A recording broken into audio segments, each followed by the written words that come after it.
We would sit and cut the edges off of these triangular sponges while we're eating coffee and donuts in the morning. I'm like, we don't need to be doing this anymore. Someone needs to modernize these tools. And that's what I did.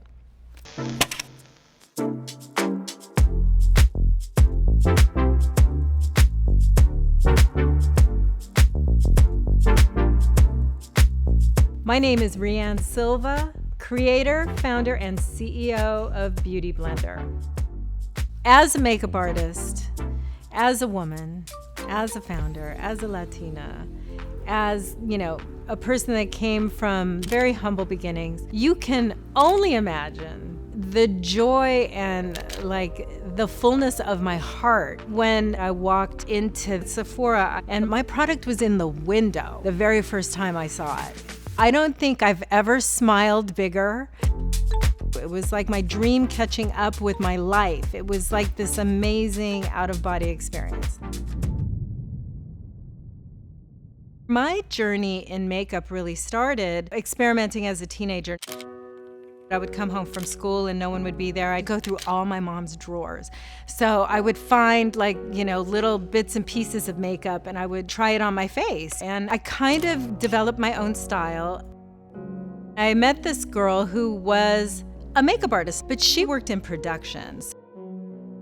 It really opened up this idea to me. Oh my God, I live in Hollywood. I'm in the center of the entertainment capital of the world. I went from working in a department store to doing music video, then to being brought into film, and then later television, which is where beautyblender really was born in TV. Application of cosmetic products is really the most important part of wearing makeup. And that's where the lightning bolt came on in my head. And where the magic of beautyblender really exists because it kind of just evens the playing field for everybody. It dawned on me when I was supplying them to makeup artists and they would be quickly coming back for more and more and more. I started dreaming, where is the ultimate place for makeup? And it was Sephora, of course. I went from making a couple hundred a month to a couple million a year.